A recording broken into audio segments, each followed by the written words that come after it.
और इसी बीच एक बड़ी खबर आपको बता दें, देश में बड़े आतंकी हमले की साजिश नाकाम हो गई है। फरीदाबाद में 350 किलो विस्फोटक बरामद हुआ है। जम्मू कश्मीर पुलिस ने छापेमारी की है और 2 AK-47 बरामद कर लिया है। इससे पहले अनंतनाग के सरकारी मेडिकल कॉलेज में डॉक्टर आदिल के लॉकर से एक AK-47 मिली थी। तो बड़ी खबर इस वक्त आपको बता रहे हैं, फरीदाबाद में 350 किलो जो विस्फोटक है वो बरामद हुआ है। जम्मू कश्मीर पुलिस ने छापेमारी की है, 2 AK-47 बरामद कर लिया गया है। बड़ी अपडेट इस वक्त आपको दे रहे हैं। देश में बड़े आतंकी हमले की जो साजिश है वो नाकाम हुई है। फरीदाबाद में 350 किलो विस्फोटक बरामद हुआ है। जम्मू कश्मीर पुलिस ने छापेमारी की है, 2 AK-47 बरामद की गई है। और इससे पहले अगर हम बात कर ले तो अनंतनाग के सरकारी मेडिकल कॉलेज में डॉक्टर आदिल के लॉकर से एक AK-47 मिली थी।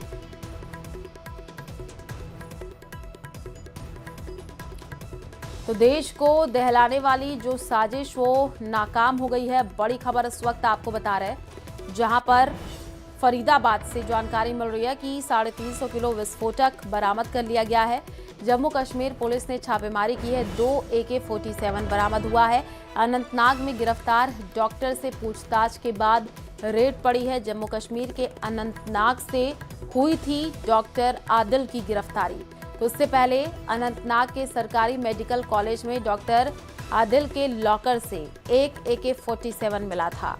बड़ी खबर इस वक्त, देश में बड़े आतंकी हमले की जो साजिश है वो नाकाम हुई है। फरीदाबाद में 350 किलो विस्फोटक बरामद हुआ है। तस्वीरें आपको दिखा रहे हैं। जम्मू कश्मीर पुलिस ने छापेमारी की है, 2 AK-47 बरामद कर लिया गया है। अनंतनाग में गिरफ्तार डॉक्टर से पूछताछ के बाद रेड हुई है। जम्मू कश्मीर के अनंतनाग से डॉक्टर आदिल की गिरफ्तारी हुई थी और इससे पहले अनंतनाग के सरकारी मेडिकल कॉलेज में डॉक्टर आदिल के लॉकर से एक AK-47 मिला था।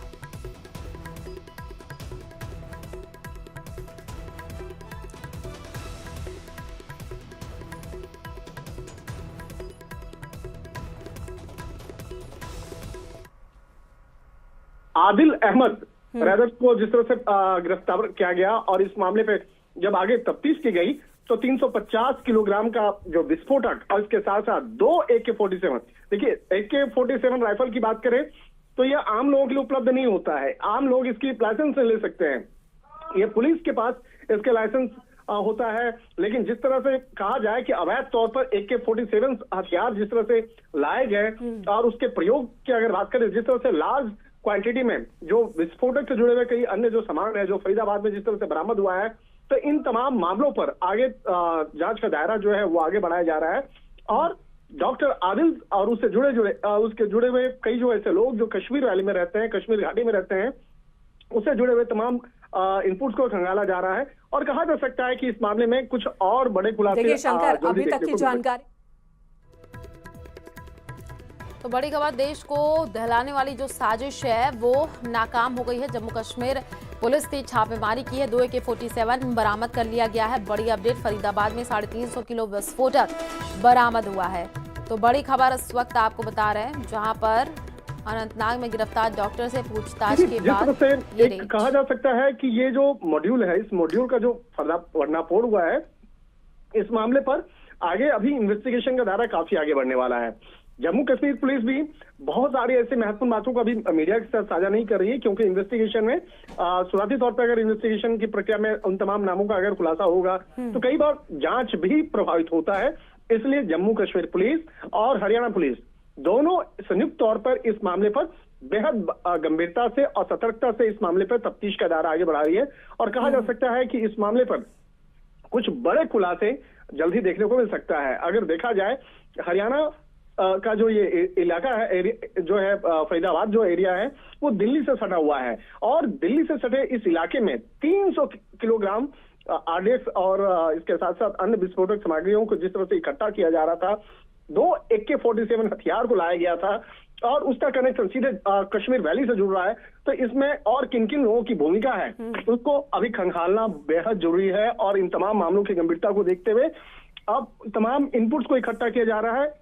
उससे जुड़े हुए चाहे जो आरोपी, गिरफ्तार आरोपी है डॉक्टर आदिल, उससे जुड़े हुए और कौन कौन से लोग हैं जो उसके साथ में रोजाना संपर्क में थे, तो उसका कनेक्शन निकाला जा रहा है, खंगाला जा रहा है। जी, और शंकर। कहा जा सकता है।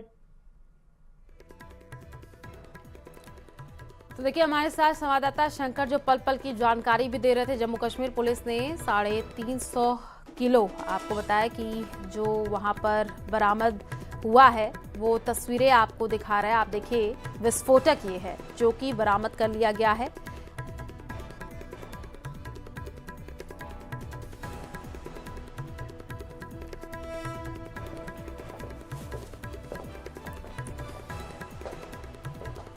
और चलिए रुक करते हैं अगली खबर की ओर। बेंगलुरु हवाई अड्डे पर सामूहिक नमाज पर सियासी पारा हाई हो गया है। बीजेपी ने वीडियो जारी करके राज्य सरकार पर सवाल खड़े किए हैं। बीजेपी ने सवाल खड़े किए कि एयरपोर्ट पर नमाज अदा करने की इजाजत किसने दी। इतना ही नहीं, बीजेपी ने पूछा कि क्या सीएम सिद्धरमैया इसे स्वीकार करते हैं। दावा किया जा रहा है कि कुछ लोग मक्का जाने वाले यात्रियों को विदा करने आए थे और उसके बाद एयरपोर्ट के टर्मिनल 2 पर ही सामूहिक नमाज अदा करने लग गए थे।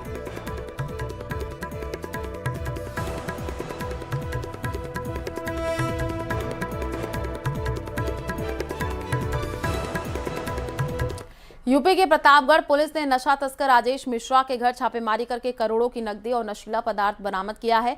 जेल में बंद राजेश मिश्रा की पत्नी, बेटी, बेटा और 2 रिश्तेदार को गिरफ्तार किया गया।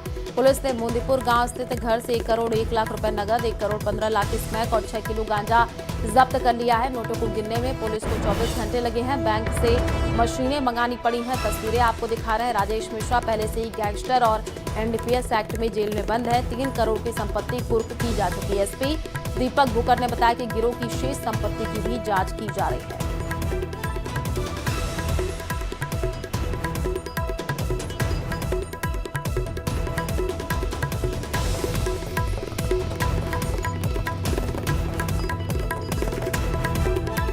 जो ड्रग माफिया है और वो अभी जेल में निरुद्ध है, तो उसके घर पे ये दबिश दी गई थी और उसमें भारी मात्रा में कैश और ड्रग्स जो हैं वो मिली हैं। जो वहाँ पे कैश जो बरामद हुआ है उसमें 2 करोड़ 1 लाख 55,345 नगद जो कैश है वो मिला है। वो डिफरेंट डिनोमिनेशन में है। उसमें 500, 100, 200, 50, 20 और 10 इनके नोट्स जो हैं वो बरामद हुए हैं।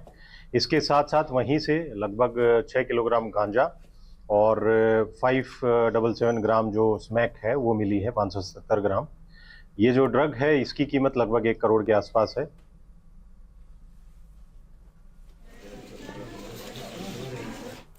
तो बड़ी खबर इस वक्त आपको बता रहे हैं। देखिए, यूपी के प्रतापगढ़ से 1 करोड़ से ज्यादा जो कैश है वो बरामद कर लिया गया है। तस्वीरें आपको दिखा रहे हैं जहां पर पुलिस ने 2 रिश्तेदारों को भी गिरफ्तार किया है।